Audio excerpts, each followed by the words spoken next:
time. Today I have Toxic Relationships Part 2, as I promised.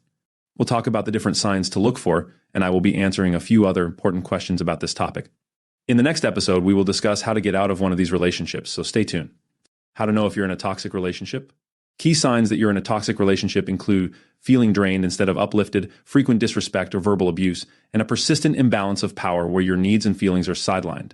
Other signs involve walking on eggshells to avoid conflicts, diminished self-esteem, and isolation from friends and family. If you notice these signs, take a step back and assess the health of the relationship. Reflecting on your feelings and the overall impact the relationship has on your life and well-being can help clarify whether it's toxic. Let's see these signs in a little more detail. 1. Feeling unsafe or on edge. In a healthy relationship, you should feel safe and secure, both physically and emotionally. If you find yourself constantly on edge, anxious about how your partner will react, or worried about provoking anger, it's a sign that the relationship is not a safe space for you. 2. Consistently disrespected. If you often feel disrespected, whether through words, actions, or disregard for your boundaries and feelings, it's a clear sign that it's not a healthy relationship. Disrespect can include public humiliation, private belittlement, or simply ignoring your wishes and needs. 3. Unmet needs. While no relationship can fulfill every need, consistent unmet emotional, physical, or psychological needs, like a lack of emotional support, intimacy, or mutual respect, are a sign of toxicity. 4. Often taking the blame. In toxic relationships, one partner may find themselves always blamed, regardless of the situation. This can lead to a distorted sense of self and responsibility for things beyond your control. Being in a submissive or guilty state can prevent you from asserting your needs or rights. 5. Isolated from friends and family.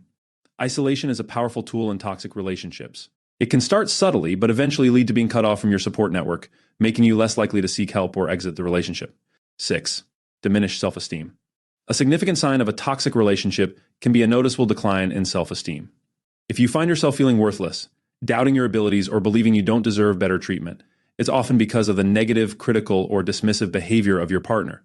Can you fix toxic relationships? Fixing a toxic relationship is possible, but requires effort from both partners.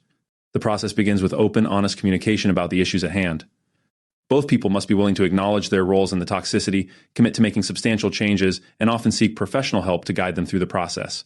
Setting boundaries, improving communication skills, and rebuilding trust are important steps. Not all toxic relationships can or should be fixed, especially if there is abuse involved or if one partner is unwilling to change. In such cases, prioritizing your safety and well-being by leaving the relationship may be the healthiest option. Do toxic relationships have love? Love in a toxic relationship can be genuine, but it's frequently mixed with fear, dependency, and control, making it hard to distinguish from emotional manipulation. The intense highs and lows associated with toxic dynamics can also mimic feelings of passion, which some might mistake for love. True love is based on respect, trust, and mutual support, which are qualities often lacking in toxic relationships. Do toxic people know they are toxic? Awareness of a person's own toxic behavior varies greatly. Some may be fully aware of their harmful actions but lack the motivation or means to change. Others might be in denial, justifying their behavior as necessary or provoked. Sometimes people are genuinely unaware of the impact of their actions. Regardless of their awareness, it's important for those on the receiving end of toxic behavior to protect their well-being, whether that means addressing the issues, setting boundaries, or distancing themselves from the relationship. Why do people stay in toxic relationships? There are several reasons why people might stay in toxic relationships, often rooted in emotional, psychological, and sometimes practical factors. These include fear of being alone, financial dependency, low self-esteem cycle of abused children and family pressures love, and the hope that their partner will change normalization of toxicity. Isolation, fear of retaliation. Understanding these reasons highlights the importance of offering support and resources to those looking to leave toxic relationships. It's crucial to approach this process with empathy, recognizing the courage it takes. Well, that is it for today. As I said before, the next episode will be very important. I will be giving sound advice to help those people involved in toxic relationships.